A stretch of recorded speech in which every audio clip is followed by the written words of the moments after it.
So hi, welcome back to my YouTube channel. ಇನ್ನೂ ಯಾರು ನನ್ನ ಚಾನಲ್ನ ಸಬ್ಸ್ಕ್ರೈಬ್ ಮಾಡ್ಕೊಳ್ಳಿ ನೋಡ್ತಾ ಇದ್ದಾರೆ, ಬೇಗ ಬೇಗ ಸಬ್ಸ್ಕ್ರೈಬ್ ಮಾಡ್ಕೊಳ್ಳಿ. ಹೊಸ್ದಾಗಿ ಯಾರೆಲ್ಲ ನೋಡ್ತಾ ಇದ್ದೀರಾ ನನ್ನ ಚಾನಲ್ಗೆ ಸಪೋರ್ಟ್ ಮಾಡಿ ಆ್ಯಂಡ್ ಸಬ್ಸ್ಕ್ರೈಬ್ ಮಾಡ್ಕೊಳ್ಳಿ.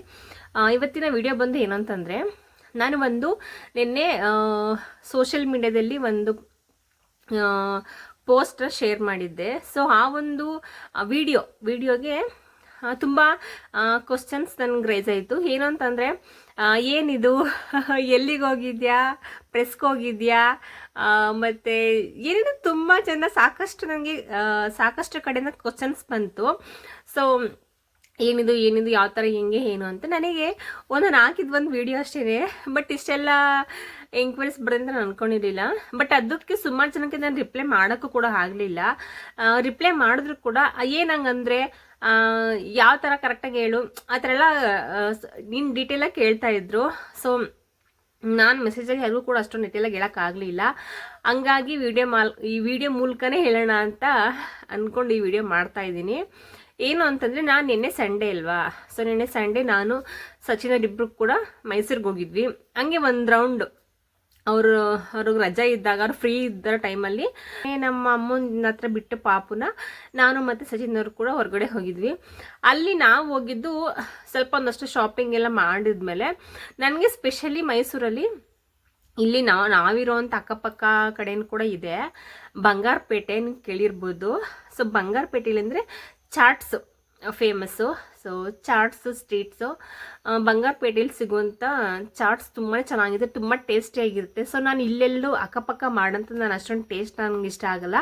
ಹಂಗಾಗಿ ನಾನು ತಿನ್ನಬೇಕು ಅಂತ ಮೈಸೂರಿಗೆ ಹೋಗಿ ತಿನ್ನೋದು. ನಾನು ಸ್ಪೆಷಲಿ ನಾನು ಬಂಗಾರಪೇಟೆಯಲ್ಲಿ ತಿನ್ನಬೇಕು ಅಂತಲೇ ಹೋಗ್ತೀವಿ. ಸೊ ನಿನ್ನೆ ಕೂಡ ಹಾಗೇ ಎಲ್ಲ ಒಂದಷ್ಟು ಹೋಗಿದ್ದು ಕೆಲಸಗಳೆಲ್ಲ ಮುಗೀತು, ಮತ್ತು ಶಾಪಿಂಗ್ಸ್ ಎಲ್ಲ ಮುಗಿದ್ಮೇಲೆ ಬಂಗಾರಪೇಟೆಗೆ ಹೋಗೋಣ ಅಂತ ಅಂದ್ಕೊಂಡ್ವಿ. ಹಾಗಾಗಿ ಆ ಪ್ಲೇಸ್ ಬಂದು ಸ್ಪಾಟು ಮೈಸೂರು ಮಾರ್ಕೆಟ್, ಚಿಕ್ಕ ಗಡಿಯಾರ ಇದೆಯಲ್ಲ ಅಲ್ಲಿ ಪಕ್ಕ, ಅದ್ರ ಅಪೋಸಿಟ್ ಮಹಾಲಕ್ಷ್ಮಿ ಸ್ವೀಟ್ಸ್ ಬರುತ್ತೆ. ಅದ್ರ ಚಿಕ್ಕ ಗಡಿಯಾರದ ಆಪೋಸಿಟಲ್ಲೇ ಬಂಗಾರಪೇಟೆ ಬರುತ್ತೆ.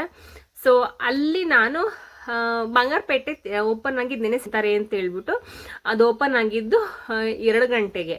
ಸೊ ನಾವು ಹೋದಾಗ 12:30 ಏನೋ ಆಗಿತ್ತು.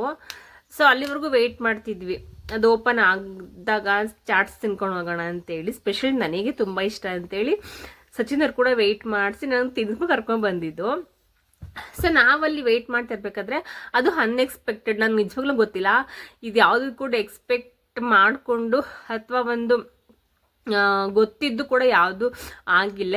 ಇದು ಅನ್ಎಕ್ಸ್ಪೆಕ್ಟೆಡ್. ನಾವೊಂದು ಸ್ನ್ಯಾಕ್ಸ್ ಬಂಗಾರಪೇಟೆಯಲ್ಲಿ ನಾವು ಚಾಟ್ಸ್ ತಿನ್ನಕ್ಕಂತ ಹೋಗಿ ವೆಯ್ಟ್ ಮಾಡ್ತಾ ಕೂತಿದ್ದಾಗ MK ಕನ್ನಡಿಗ ಅಂತ ಅವ್ರದ್ದು ಯೂಟ್ಯೂಬ್ ಚಾನಲ್ ಇದೆ. ಈವನ್ ಇನ್ಸ್ಟಾದಲ್ಲೂ ಕೂಡ, ಸೋಷಿಯಲ್ ಮೀಡಿಯಾಗಳಲ್ಲೂ ಕೂಡ ಅವ್ರದ್ದು MK ಕನ್ನಡಿಗ ಅಂತ ಒಂದು ನೇಮಿಂದ ಅಕೌಂಟು ಮತ್ತು ಚಾನಲ್ಗಳಿದೆ. ಸೊ ಅವರು ಹಿಂಗೆ ಮೈಕ್ ಇಟ್ಕೊಂಡು ಈಗ ಪಬ್ಲಿಕ್ಸ್ನ ಅವರು ಕೇಳ್ತಾಯಿದ್ರು. ಅವ್ರದ್ದೊಂದು ಚಾನಲ್ ಇದೆ. ಸೊ ಅವ್ರದ್ದೇನು ಅಂತಲೇ ಪ್ರೆಸೆಂಟಾಗಿ ನಡೆಯುವಂಥ ಒಂದು ಟಾಪಿಕ್ಕು, ವಿಷಯ, ಕಂಟೆಂಟ್ ಏನಿರುತ್ತೆ ಅದ್ರ ಬಗ್ಗೆ ಪಬ್ಲಿಕ್ನ ಕೇಳೋದು, ಓಕೆನಾ. ಸೊ ಅದೇ ಥರ ಅವರು ನನ್ನನ್ನು ಅಂದರೆ ಪಬ್ಲಿಕಲ್ಲಿ ಕೇಳ್ತಾ ಇದ್ರು ಒಂದಷ್ಟು ಜನ. ಅವ್ರು ನಿಂತಿದ್ದ ಸ್ಪಾಟ್ ಬಂದು ಚಿಕ್ಕ ಗಡಿಯಾರದ ಹತ್ರನೇ ಮಾರ್ಕೆಟಲ್ಲಿ ನಿಂತಿದ್ರು. ಅಲ್ಲೆಲ್ಲ ಇವಾಗ ಟ್ರೆಂಡ್ ಆಗಿಬಿಟ್ಟಿದೆ. ಯಾವ ಥರ ಅಂದರೆ, ಮ್ಯಾರೇಜ್ ಕಪಲ್ಸ್ ಎಲ್ಲ ಫೋಟೋಶೂಟ್ ಮಾಡಿಸೋದು ಆ ಪ್ಲೇಸಲ್ಲಿ ಚೆನ್ನಾಗಿ ಬರುತ್ತೆ ಅಂತೇಳಿ. ಸೊ ಆ ಪ್ಲೇಸಲ್ಲಿ ನಿಂತ್ಕೊಂಡು ಒಂದು ಕ್ಯಾಪ್ ಹಾಕ್ಕೊಂಡು ಇದ್ಕೊಂಡು ಕ್ಯಾಮ್ರಾ ಥರ ಇಟ್ಕೊಂಡು ಮೈಕ್ ಇಟ್ಕೊಂಡು ನಿಂತಿದ್ರು. ಒಬ್ರಿಗೆ ಕೇಳಿದ್ರು, ಓಕೆ ನಿಂಗೆ ಮೈಕ್ ಕೊಟ್ಬಿಟ್ಟು ನೀವು ಮಾತಾಡ್ತೀರಾ, ನಾನು ಏನೋ ಕ್ವಶನ್ಸ್ ಕೇಳ್ತೀನಿ ಅದ್ರ ಬಗ್ಗೆ, ನೀವು ಮಾತಾಡ್ತೀರಾ ಅಂತ ಕೇಳಿದ್ರು. ಆ ಹುಡುಗಿ ನೋ ಅಂತ ಆನ್ಸರ್ ಮಾಡಿಬಿಟ್ಟು ಇಲ್ಲ ಮಾತಾಡಲ್ಲ ಅಂತ ಅಂದ್ಬಿಟ್ಟು ಅವ್ರು ಮೂವ್ ಆದರು. ಸೊ ನಮ್ಮ ಮನೆಯವ್ರು ನೋಡಿದ್ರು ಅವ್ರನ್ನ, ಓಕೆ ಅವ್ರು ಏನು ಮಾಡ್ತಿದ್ದಾರೆ ಅಂತ. ಸೊ ಹಂಗೆ ನೋಡ್ಕೊಂಡು ಕೂತಿದ್ದಾಗ ನಮ್ಮನೇಲಿ ಹೋಗಿ ಕೇಳಿದ್ರು, ಸರ್ ಯಾವ ಥರ ಚಾನಲ್ ಅಥವಾ ಏನು ಎತ್ತ. ನನ್ನ ವೈಫ್ಗೂ ಕೂಡ ಈ ಥರ ಯೂಟ್ಯೂಬಲ್ಲಿ ಚಾನಲ್ ಇದೆ. ಸೊ ಅವಳು ಕೂಡ ವ್ಲಾಗ್ಸ್ ಎಲ್ಲ ಅಪ್ಲೋಡ್ ಮಾಡ್ತಿರ್ತಾಳೆ ಅಂತೆಲ್ಲ ವಿವರಣೆಯಾಗಿ ಹೇಳಿದಾಗ ಅವರು ಓಕೆ ಅವ್ರು ಮಾತಾಡ್ತಾರೆ, ಹಂಗಾದ್ರೆ ನಮ್ಮ ಒಂದು ಚಾನಲಲ್ಲಿ ಅದು ವೀಡಿಯೋಸ್ ಎಲ್ಲ ಹಾಕ್ತೀವಿ, ಬೇರೆ ಸೋಷಿಯಲ್ ಮೀಡಿಯಾಗಳೆಲ್ಲ ಹಾಕ್ತೀವಿ ಅಂತ ಹೇಳಿದ್ರು. ಸೊ ಹಂಗಾಗಿ ನಾನು ಮಾತಾಡ್ತೀನಿ ಈಗ ನಾರ್ಮಲಾಗಿ ಕ್ಯಾಮ್ರಾ ಮುಂದೆ ಕುತ್ಕೊಂಡು ಹೆಂಗೆ ಮಾತಾಡ್ತೀನೋ. ಸೊ ಅದು ಅದೇ ಥರನೇ ಕ್ಯಾಮ್ರಾ ಇರುತ್ತೆ. ಅವ್ರು ಕೇಳೋಂಥ ಕ್ವಶನ್ಸ್ಗೆ ನಾವು ಆನ್ಸರ್ ಮಾಡೋದು ಪಬ್ಲಿಕಲ್ಲಿ, ಓಕೆನಾ. ನಾಚ್ಕೋಬಾರ್ದು, ಸಂಕೋಚ ಪಟ್ಕೋಬಾರ್ದು, ಭಯ ಪಟ್ಕೋಬಾರ್ದು. ಅವ್ರು ಏನು ಕೇಳ್ತಾರೆ ಹಾನೆಸ್ಟಾಗಿ ನಮ್ಮ ಮೈಂಡಿಗೆ ಏನು ಬರುತ್ತೆ ಸೊ ಫಟಾಫಟ ಅಂತ ಅಲ್ಲೇ ಕ್ವಿಕ್ಕಾಗಿ ಆನ್ಸರ್ ಮಾಡಬೇಕು. ಸೊ ನನಗೆ ಅವ್ರು ಕೇಳಿದ್ರು ಹಿಂಗಂತ. ಅವರು ಕೇಳಿದ್ದು ಪ್ರೆಸೆಂಟ್ ಸಿಚುವೇಶನ್ ಇವಾಗ ಕೇಳಿದ್ದು ಬಿಗ್ ಬಾಸ್ ನೀವು ನೋಡ್ತಿರ್ತೀರಾ. ಸೊ ಬಿಗ್ ಬಾಸಲ್ಲಿ ಕಂಟೆಸ್ಟೆಂಟ್ಸ್ಗಳ ಬಗ್ಗೆ ಕೇಳ್ತಾ ಬಂದರು. ಸ್ಪೆಷಲಿ ಅವ್ರು ಕೇಳಿದ ಕ್ವಶನ್ಸ್ ಮುಂದೆನೆ ಮೇಡಮ್ ನಾನೀಗ ಕೇಳ್ತಾ ಹೋಗ್ತೀನಿ ಇವಾಗ ಬಿಗ್ ಬಾಸ್ ಬಗ್ಗೆ, ಅಥವಾ ಒಂದಷ್ಟು ಕ್ವಶನ್ಸ್ ನಾನು ಕೇಳ್ತೀನಿ, ನೀವು ಆನ್ಸರ್ ಮಾಡ್ತೀರಾ ಅದಕ್ಕೆ ಅಂತ ಹೇಳಿದ್ರು. ಓಕೆ ಸರ್ ನಾನು ಮಾಡ್ತೀನಿ, ನನಗೂ ಕೂಡ ಮಾತಾಡಿ ಎಲ್ಲ ನನಗೂ ಅಭ್ಯಾಸ ಇದೆ, ಮತ್ತು ನಂಗೆ ಅದರಲ್ಲೇನಿಲ್ಲ ನಾನು ಮಾತಾಡ್ತೀನಿ ಸರ್ ಅಂತ ಅಂದಾಗ ನನಗೆ ಅವ್ರು ಮೈಕ್ ಕೊಟ್ಟು ಸೊ ಅವ್ರು ಕ್ಯಾಮ್ರಾ ಮಾಡ್ಕೊಂಡು ನಿಂತಿದ್ರು. ಸೊ ಆ ಒಂದು ಮೂಮೆಂಟನ್ನು ಸಚಿನ್ ಅವ್ರು ಕ್ಯಾಪ್ಚರ್ ಮಾಡ್ಕೊಂಡ್ರು, ನಾನು ವಿಡಿಯೋ ಮಾಡ್ಕೊಳ್ಳಿ ಅಂತ ಹೇಳಿದೆ. ಸೊ ನನಗೆ ಅವರು ಮೈಕ್ ಕೊಟ್ರು ಹಿಂಗೆ. ಸೊ ನನ್ನ ಇವ್ರು ಕ್ವಶನ್ಸ್ ಮಾಡಿ ಕೇಳ್ತೀನಿ, ನಾನು ಇಲ್ಲಿ ನಿಂತ್ಕೊಂಡು ಮಾತಾಡ್ತಿದ್ದೆ, ಸಚಿನ್ ಅಲ್ಲಿ ನಿಂತ್ಕೊಂಡು ವಿಡಿಯೋ ಮಾಡ್ಕೊತಾ ಇದ್ರು. ನಾನು ಒಂದು ಡಿಬೇಟ್ ಥರ ಅವ್ರು ಕೇಳೋಂಥ ಕ್ವಶನ್ಸ್ಗೆ ನಾನು ಆನ್ಸರ್ ಮಾಡಿದ್ದೀನಿ, ಅದನ್ನು ಅವ್ರು ಕ್ಯಾಪ್ಚರ್ ಮಾಡಿಕೊಂಡು ನಮ್ಮ ಮನೆಯವರು ಆ ಒಂದು ವಿಡಿಯೋನ ನಾನು ನನ್ನ ಒಂದು ಸೋಷಿಯಲ್ ಮೀಡಿಯಾಗಳಲ್ಲಿ ಹಾಕ್ಕೊಂಡಾಗ ನನಗೆ ಕೇಳಿದಂಥ ಕ್ವಶನ್ಸ್ಗಳು ಅದಕ್ಕೆ ಆನ್ಸರ್ ಇದೇನೆ. MK ಕನ್ನಡಿಗ ಅಂತ ಅವ್ರದ್ದು ಒಂದು ಯೂಟ್ಯೂಬ್ ಚಾನಲ್ ಇದೆ, ಅವ್ರು ಬಂದು ನನ್ನನ್ನು ಕ್ವಶನ್ಸ್ ಕೇಳ್ತಾ ಇದ್ರು. ಓಕೆನಾ, ನಿಮಗೆ ಬಿಗ್ ಬಾಸಲ್ಲಿ ನಿಮಗೆ ಯಾರು ಇಷ್ಟ, ನಿಮ್ಗೆ ಬಿಗ್ ಬಾಸಲ್ಲಿ ನಿಮಗೆ ಯಾರು ಗೆಲ್ಲಬೇಕು ಅನಿಸುತ್ತೆ, ಮತ್ತು ಕನ್ನಡ ಫಿಲಮ್ ಇಂಡಸ್ಟ್ರಿನಲ್ಲಿ ನಿಮಗೆ ಡ್ಯಾನ್ಸರ್ ಅಂದರೆ ಯಾರು ನೆನಪಾಗ್ತಾರೆ, ಮತ್ತು ನಿಮಗೆ ಫಿಲಮ್ ಇಂಡಸ್ಟ್ರಿಯಲ್ಲಿ ದೊಡ್ಡ ಸ್ಟಾರ್ ಅಂದರೆ ನಿಮಗೆ ಯಾರಿಷ್ಟ, ಸೆಲೆಬ್ರಿಟೀಸ್ಗಳಲ್ಲಿ ತುಂಬ ಕ್ರೇಜ್ ಹೊಂದಿರುವಂಥ ಒಂದು ಹೀರೋ ಯಾರು ಅಂತೆಲ್ಲ ಒಂದಷ್ಟು ಕ್ವಶನ್ಸ್ ಕೇಳಿದ್ರು. ಒಂದು 5 ಮಿನಿಟ್ಸ್ ಅನ್ಕೊಳ್ಳಿ, ಒಂದು 5 ಮಿನಿಟ್ಸ್ವರೆಗೂ ಕೂಡ ಅವ್ರು ಕೇಳಿದಂಥ ಕ್ವಶನ್ಸ್ಗೆ ನಾನು ಆನ್ಸರ್ ಮಾಡ್ಕೊಂಡು ಬಂದೆ. ಅದರಲ್ಲೂ ನಮ್ಮ ಡಿ ಬಾಸ್ ಹೆಸರು ಕೂಡ ಬಂತು, ಮತ್ತು ಪುನೀತ್ ಅಪ್ಪು ಸರ್ ಅವರು ಕೂಡ ಡ್ಯಾನ್ಸಿಂಗ್ ಅಂತ ಬಂದಾಗ ನೆನಪಾಗೋದು ಅಪ್ಪು ಸರ್ರು. ನಾನು ಅವ್ರು ಕೇಳಿದ ಕ್ವಶನ್ಸ್ ನಾನು ಇಲ್ಲೇ ಕೇಳ್ಬಿಟ್ಟು ನಾನು ಆನ್ಸರ್ ಮಾಡಿಬಿಡ್ತೀನಿ ಅಂತ ತಿಳ್ಕೊಳ್ಳಿ. ಅವ್ರು ಫಸ್ಟ್ ಕೇಳಿದಂಥ ಕ್ವಶನ್ಸ್ ಬಂದು ನಿಮಗೆ ಬಿಗ್ ಬಾಸಲ್ಲಿ ಯಾರು ಗೆಲ್ಲಬೇಕು ಅಂತ, ನಾನು ಗಿಲ್ಲಿ ಗೆಲ್ಲಬೇಕು ಅಂದೆ. ರೀಸನ್ ಏನಕ್ಕೆ ಅಂತ ಕೇಳಿದ್ರು. ಅವರು ಎಂಟರ್ಟೈನ್ಮೆಂಟ್ ಮಾಡ್ತಾರೆ, ಈವನ್ ಮಕ್ಕಳಿಂದ ಹಿಡಿದು ವಯಸ್ಸಾಗಿರೋರ್ಗೂ ಕೂಡ ಒಂದು ಫ್ಯಾಮಿಲಿ ಪ್ರೋಗ್ರಾಮ್ ಅಂತ ಕುತ್ಕೊಂಡು ನೋಡೋದಂದ್ರೆ ಬಿಗ್ ಬಾಸಲ್ಲಿ ಅದು ಗಿಲ್ಲಿ ಇರೋದ್ರಿಂದನೇ ಬಿಗ್ ಬಾಸ್ನ ನೋಡೋಕ್ಕೆ ಕಾರಣ ಅಂತೆಲ್ಲ ಹೇಳಿದೆ. ಮತ್ತು ಅಶ್ವಿನಿ ಮೇಡಮ್ ಗೆಲ್ಲಬೇಕಾ ಅಥವಾ ಹೊರಗಡೆ ಹೋಗ್ಬೇಕಂದ್ರೆ ಅಫ್ಕೋರ್ಸ್ ಅವ್ರು ಹೊರಗಡೆ ಹೋಗಬೇಕು ಅಂತಲೇ ಹೇಳಿದೆ. ಇನ್ನು ರಕ್ಷಿತಾ ಮತ್ತು ಧ್ರುವಂತ ಕಂಪೇರ್ ಎಲ್ಲ ಮಾಡಿ ಯಾವ್ಯಾವ ಥರ ಅಂತಲೇ ಕೇಳಿದ್ರು. ಸೊ ಅದಕ್ಕೂ ನನಗೆ ಹೆಂಗೆ ನನ್ನ ಮೈಂಡ್ ಬಂದಿದ್ದು ನಾನು ನೋಡಿದ ಮಟ್ಟಿಗೆ ಬಿಗ್ ಬಾಸ್ನ ನಾನು ಆನ್ಸರ್ ಮಾಡ್ತಾ ಹೋದೆ. ಮತ್ತು ಅದಲ್ಲದೆ ಅವರು ಇಂಡಸ್ಟ್ರಿ ಬಗ್ಗೆ, ಹೀರೋಸ್ ಬಗ್ಗೆ, ನಿಮಗೆ ಕನ್ನಡ ಫಿಲಮ್ ಇಂಡಸ್ಟ್ರಿನಲ್ಲಿ ಡ್ಯಾನ್ಸರ್ ಅಂತ ಬಂದಾಗ ನಿಮ್ಗೆ ನೆನಪಾಗುವಂಥ ಹೀರೋ ಯಾರು ಅಂತಂದರು. ಅಫ್ಕೋರ್ಸ್ ಪುನೀತ್ ರಾಜ್ಕುಮಾರ್ ನಮ್ಮ ಕನ್ನಡ ಫಿಲಮ್ ಇಂಡಸ್ಟ್ರಿನಲ್ಲಿ ಡ್ಯಾನ್ಸಿಗೆ ಮಹಾರಾಜ ಅಂದರೆ ಅಪ್ಪು ಸರ್ರೇ. ಸೊ ನನಗಾಗಿ ನಾನು ಅಪ್ಪು ಸರ್ ಅಂತಾನೆ ಪುನೀತ್ ರಾಜ್ಕುಮಾರ್ ಅಂತಲೇ ಹೇಳಿದೆ. ಮತ್ತು ಕನ್ನಡ ಫಿಲಮ್ ಇಂಡಸ್ಟ್ರಿನಲ್ಲಿ ಅತಿ ಹೆಚ್ಚು ಫ್ಯಾನ್ ಬೇಸ್ ಹೊಂದಿರುವಂಥ ಹೀರೋ ನಟ ಯಾರು ಅಂತ ಹೇಳಿದ್ರೆ ಅಫ್ಕೋರ್ಸ್ ನಮ್ಮ ಡಿ ಬಾಸೆ ಅಂತ ನಾನು ಹೇಳಿದೆ.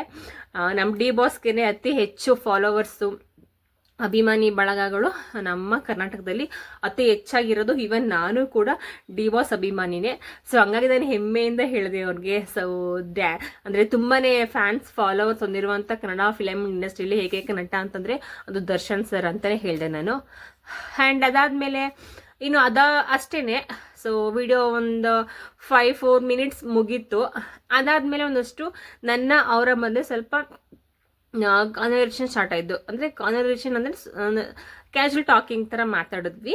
ಯಾವ ಥರ ಅಂತಂದರೆ ನಂದು ಸ್ಟಾರ್ಟಿಂಗ್ ಚಾನಲ್ ಇದು. ಸೊ ಅವ್ರದ್ದು ಗ್ರೋ ಚಾನಲ್ ಆಗ್ತಾ ಇದೆ.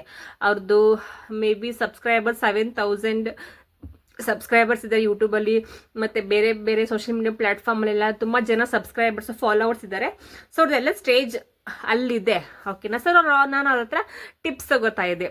ಸರಿ ಯಾವ ಥರ ಹಾಕಿದ್ರೆ ಅಥವಾ ಯಾವ ಥರ ವೀಡಿಯೋಸ್ ಕಂಟೆಂಟು ಪ್ರೆಸೆಂಟ್ ಇರುವಂಥ ಟಾಪಿಕ್ಕು, ಅಥವಾ ನೀವು ಹೊಸ ಕಂಟೆಂಟ್ ಹುಡುಕಿ ಮಾಡಬೇಕಾ, ಅಥವಾ ಯಾವ ಥರ ಗ್ರೋ ಆಗೋದು ಯೂಟ್ಯೂಬಲ್ಲಿ ಆಗಿರ್ಬೋದು, ಅಥವಾ ಬೇರೆ ಬೇರೆ ಸೋಷಿಯಲ್ ಮೀಡಿಯಾಗಳಲ್ಲಿ ಆಗಿರ್ಬೋದು. ಅಂದರೆ ಇವಾಗ ಒಂದು ಸ್ಟಾರ್ಟಿಂಗ್ ಯೂಟ್ಯೂಬರ್ ಆಗಿ ನಾವು ಅವ್ರ ಹತ್ರ ಕೇಳಿದ್ರೆ ತಪ್ಪೇನಿಲ್ಲ ಅಲ್ವಾ. ನಮಗೆ ಗೊತ್ತಿಲ್ಲದಿರೋ ವಿಚಾರಗಳನ್ನು ಅವ್ರ ಹತ್ರ ಕೇಳಿ ತಿಳ್ಕೊಂಡು ಅದನ್ನು ನಾವು ಫಾಲೋ ಅಪ್ ಮಾಡಿದ್ರೆ ನಮಗೂ ಕೂಡ ಚಾನಲ್ ಗ್ರೋ ಆಗುತ್ತೆ ಅನ್ನೋ ಒಂದು ಇಂಟೆನ್ಷನಿಂದ ನಾನು ಅವ್ರನ್ನ ಕೇಳಿಕೊಂಡೆ, ಹೆಂಗೆ ಏನು ಎತ್ತ ಅಂತ. ಈವನ್ ಸಚಿನ್ ಅವರು ಕೂಡ ಕೇಳಿ ಮಾತಾಡ್ಕೋತಾ ಇದ್ರು. ನಾವು ತುಂಬ ಚೆನ್ನಾಗಿ ಮಾತಾಡಿದ್ವಿ 3 ಜನ. ನಾನು ಮತ್ತು ಸಚಿನ್ ಅವ್ರ ಹತ್ರ ಜಾಸ್ತಿ ಇನ್ಫಾರ್ಮೇಷನ್ ತಗೋತಾ ಇದ್ವಿ, ಯಾವ ಥರ ಹೀಗೆಲ್ಲ ಮಾಡ್ಬೋದು. ಮತ್ತು ನಮ್ಮ ಡಿ ಬಾಸ್ ಬಗ್ಗೆ ಸ್ವಲ್ಪ ಮಾತಾಡಿದ್ವಿ. ಅದಾದಮೇಲೆ ಬಿಗ್ ಬಾಸಲ್ಲಿ ಮತ್ತು ನಮ್ಮ ಸೋಷಿಯಲ್ ಮೀಡಿಯಾಗಳು ಯಾವ ಥರ ಯೂಸು ಅದೆಲ್ಲ ತುಂಬ ಮಾತಾಡಿದ್ವಿ. ಮತ್ತು ತುಂಬ ಜನಗಳನ್ನ ಕೇಳ್ತಾ ಇದ್ರು ಅವರು. ನಮ್ದಾದ್ಮೇಲೆ ನಮ್ದೆಲ್ಲ ಮುಗೀತು. ಸೊ ಅದೆಲ್ಲ ಮಾತಾಡಾದ್ಮೇಲೆ ಸಾಕಷ್ಟು ಜನನ ಮೈ ಕೊಟ್ಟು ಕೇಳ್ತಾ ಇದ್ರು. ಇವನ್ ಹುಡ್ಗಿರೆಲ್ಲ ನಾಚ್ಕೋತಾ ಇದ್ರು, ಕೇಳಲ್ಲ, ಮಾತಾಡಲ್ಲ, ಮೈಕ್ ಇಟ್ಕೊಳ್ಳಲ್ಲ ಅಂದ್ರೆ ಏನೋ ಒಂಥರ ಮುಜುಗರ. ಈಗ ಸ್ಟಾರ್ಟಿಂಗು ಒಬ್ಬ ಏನು ಒಂದು ಕ್ಯಾಮ್ರಾ ಫೇಸ್ ಮಾಡೋದಾಗಿರ್ಬೋದು, ಕ್ಯಾಮ್ರಾ ಮುಂದೆ ಕುತ್ಕೊಂಡು ಮಾತಾಡೋದಾಗಿರ್ಬೋದು ಪಬ್ಲಿಕಲ್ಲಿ, ಅವ್ರಿಗೇನು ಅಷ್ಟೊಂದು ನಾಲೆಡ್ಜ್ ಅಥವಾ ಗೊತ್ತಿಲ್ಲದೆ ಇದ್ದಾಗ ಸಡನ್ನಾಗಿ ಹೋಗ್ಬಿಟ್ಟು ಮೈ ಕೊಟ್ಟಾಗ ಮಾತಾಡಿ ಅಂತಂದಾಗ ಅವ್ರಿಗೆ ಹೆಂಗೆ ಅನ್ಸುತ್ತೆ, ಅವ್ರಿಗೆ ಮಾತಾಡೋಕೆ ಅಫ್ಕೋರ್ಸ್ ಬರಲ್ಲ, ಭಯ ಆಗುತ್ತೆ, ಮತ್ತು ನಾಚ್ಕೋತಾರೆ, ಅಯ್ಯೋ ಯಾರೇನು ಅನ್ಕೋತಾರಪ್ಪ, ನಗಾಡ್ತಾರ ಅಂತ ಆ ಥರ ಎಲ್ಲ ಇರುತ್ತೆ. ಸೊ ಹಂಗಾಗಿ ಒಂದು ಹುಡುಗಿ ಕೇಳ್ತಾ ಇದ್ರು, ನಾನು ಅಂದೆ ಏನಿಲ್ಲ, ಅವ್ರು ಕೇಳೋಂಥ ಕ್ವಶನ್ಸ್ಗೆ ನೀವು ಆನ್ಸರ್ ಮಾಡಿ ಅಂತ ಹೇಳ್ತಿದ್ದೆ. ಸೊ ಹುಡುಗಿ ಮಾಡ್ತೀನಿ ಅಂತ ಹೇಳಿದ್ರು, ಬಟ್ ನಮ್ಗೆ ಟೈಮ್ ಇರಲಿಲ್ಲ. ಸೊ ಹಂಗಾಗಿ ನಾವು ಮೂವ್ ಆದ್ವಿ. ಸೊ ಅವ್ರು ಇನ್ನೂ ಅಪ್ಲೋಡ್ ಮಾಡಿಲ್ಲ. ಈವನ್ ಯೂಟ್ಯೂಬಲ್ಲಿ ಆಗಿರ್ಬೋದು ಅಥವಾ ಬೇರೆ ಒಂದು ಸೋಷಿಯಲ್ ಮೀಡಿಯಾ ಪ್ಲ್ಯಾಟ್ಫಾರ್ಮಲ್ಲಿ ಅವರು ನಾನು ಮಾತಾಡಿರುವಂಥ ವಿಡಿಯೋ ಇನ್ನೂ ಅಪ್ಲೋಡ್ ಮಾಡಿಲ್ಲ. ಸೊ ಮಾಡಿದಾಗ ನಾನು ಖಂಡಿತ ಅದನ್ನು ನಾನು ತೆಗೆದು ನನ್ನ ಒಂದು ಅಕೌಂಟಲ್ಲಿ ಆಗಿರ್ಬೋದು ಅಥವಾ ನನ್ನ ಯೂಟ್ಯೂಬ್ ಚಾನಲ್ ಆಗಿರ್ಬೋದು ನಾನು ಅದನ್ನು ಶೇರ್ ಮಾಡ್ತೀನಿ. ಆವಾಗ ನಿಮ್ಗೆ ಗೊತ್ತಾಗುತ್ತೆ ನಾನು ಯಾವ ಥರ ಮಾತಾಡಿದ್ದೀನಿ ಅಂತ. ತುಂಬ ಜನ ನೆನ್ನೆ ಅದನ್ನೇ ಕೇಳ್ತಾ ಇದ್ರು, ಓಕೆನಾ. ಸೊ ಏನಿದು, ಹೆಂಗೆ ಮಾತಾಡಿದ್ಯಾ, ಏನು ಕತೆ ಇದು, ಹೊಸ್ದಾಗಿ ಏನು ಸ್ಟಾರ್ಟ್ ಮಾಡಿದ್ಯಾ ಅಂತೆಲ್ಲ ಕೇಳ್ತಾಯಿದ್ರು.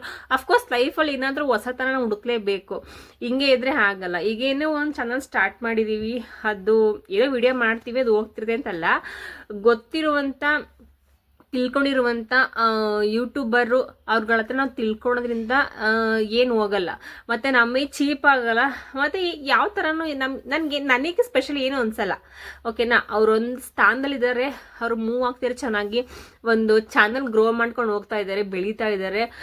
ಈವನ್ ಸಬ್ಸ್ಕ್ರೈಬರ್ಸ್ ಮತ್ತು ಫಾಲೋವರ್ಸ್ ಅಷ್ಟು ಚೆನ್ನಾಗಿದ್ದಾರೆ ಅಂತಂದರೆ ಅವರಲ್ಲಿರುವಂಥ ಒಂದು ಟ್ಯಾಲೆಂಟ್ ಮೂಲಕನೇ ಅವ್ರು ಅಷ್ಟು ಜನ ಸಬ್ಸ್ಕ್ರೈಬರ್ಸ್ನ ಸೆಳ್ಕೊಳ್ಳೋಕೆ ಸಾಧ್ಯ ಆಗಿರುತ್ತೆ. ಸೊ ಹಾಗಾಗಿ ನಾನು ಅವರನ್ನ ಕೇಳ್ಕೊತಾ ಇದ್ದೆ, ಸರ್ ಯಾವ ಥರ ಮಾಡಿದ್ರೆ ಮತ್ತು ಹೆಂಗೆಲ್ಲ ಮಾಡಿದ್ರೆ ಕ್ಲಿಕ್ ಆಗುತ್ತೆ, ಮತ್ತು ವ್ಯೂವ್ಸ್ ಹೋಗುತ್ತೆ, ಸಬ್ಸ್ಕ್ರೈಬರ್ಸ್ ಬರ್ತಾರೆ, ಫಾಲೋವರ್ಸ್ ಆಗ್ತಾರೆ ಅಂತ ಟಿಪ್ಸ್ ಎಲ್ಲ ಕೇಳ್ಕೊತಾ ಇದ್ದೆ. ಸೊ ಅವ್ರು ತುಂಬ ಚೆನ್ನಾಗಿ ರೆಸ್ಪಾನ್ಸ್ ಮಾಡಿದ್ರು. MK ಕನ್ನಡಿಗ ಅಂತ ಅವ್ರದ್ದು ಈವನ್ ಯೂಟ್ಯೂಬಲ್ಲೂ ಅದು ಚಾನಲ್ ಇದೆ, ಬೇರೆ ಬೇರೆ ಸೋಷಿಯಲ್ ಮೀಡಿಯಾಗಳಲ್ಲಿ ಕೂಡ ಅದೊಂದು ಪೇಜ್ ಇದೆ. ಸೊ ನೀವು ಕೂಡ ಚೆಕ್ ಮಾಡಿ ನೋಡ್ಬೋದು. ಜಾಸ್ತಿ ಏನಂತಂದರೆ ಇವಾಗ ಪ್ರೆಸೆಂಟ್ ಸಿಚುವೇಶನ್ ನಡೀತದೆ ಬಿಗ್ ಬಾಸ್ ಅಥವಾ ಫಿಲಮ್ಸ್ ಬಗ್ಗೆ ಅಥವಾ ಒಂದು ಫನ್ನಿ ಆಗಿರ್ಬೋದು ಮತ್ತು ಲವ್ ಎಲ್ಲ ಥರ so mix content so videos ಎಲ್ಲ ಮಾಡ್ತಿರ್ತಾರೆ. ಸೊ ನನಗಂತೂ ನೆನೆ ಖುಷಿ ಆಯಿತು. ನಾನು ಓಪನ್ ಅಪ್ ಆಗಿ ಮಾತಾಡೋಕ್ಕೆ ಭಯ ಇಲ್ಲ, ಸೊ ಮಾತಾಡ್ತೀನಿ ನಾನು. ಹಂಗಾಗಿ ಸಚಿನ್ ನೋಡಿ ಖುಷಿ ಪಡ್ತಾ ಇದ್ರು ನಾನು ಮಾತಾಡ್ತಿರೋದನ್ನ. ಬಟ್ ಅವ್ರು ಇನ್ನೂ ಅಪ್ಲೋಡ್ ಮಾಡಿಲ್ಲ. ಅಪ್ಲೋಡ್ ಮಾಡಿದ ತಕ್ಷಣ ನನ್ನ ಒಂದು ಸೋಷಿಯಲ್ ಮೀಡಿಯಾ ಪ್ಲ್ಯಾಟ್ಫಾರ್ಮಲ್ಲಿ ಅದನ್ನು ಶೇರ್ ಮಾಡ್ತೀನಿ, ಯೂಟ್ಯೂಬಲ್ಲೂ ಕೂಡ ನಾನು ಅದನ್ನು ಹಾಕ್ತೀನಿ. ಸೊ ಇದನ್ನೇ ನಾನು ಕ್ಲಾರಿಟಿ ಕೊಡಬೇಕಿತ್ತು. ಒಂದಷ್ಟು ಜನಕ್ಕೆ ನೆನ್ನೆ ತುಂಬ ಜನ ಮೆಸೇಜಸ್ಸು ಏನು ಏನು ಏನು ಅಂತ. ಸೊ ಇದ್ದೇನೆ, ಬೇರೆ ಇನ್ನೇನೂ ಇಲ್ಲ ಅಂತ ಹೇಳ್ತಾ ನನ್ನ ವ್ಲಾಗ್ನ ಎಂಡ್ ಮಾಡ್ತಿದ್ದೀನಿ. ಸೊ ನೆಕ್ಸ್ಟ್ ಬರೋಂಥ ವ್ಲಾಗಲ್ಲಿ ಏನಾದರೂ ಇನ್ಫಾರ್ಮೇಟಿವ್ ವ್ಲಾಗ್ನ ನಾನು ಶೇರ್ ಮಾಡೋದಕ್ಕೆ ಟ್ರೈ ಮಾಡ್ತೀನಿ ಆದಷ್ಟು ಅಂತ ಹೇಳ್ತಾ ಸಿಗುವ ನೆಕ್ಸ್ಟ್ ವ್ಲಾಗಲ್ಲಿ. ಅಲ್ಲಿವರೆಗೂ ಬಾಯ್ ಬಾಯ್.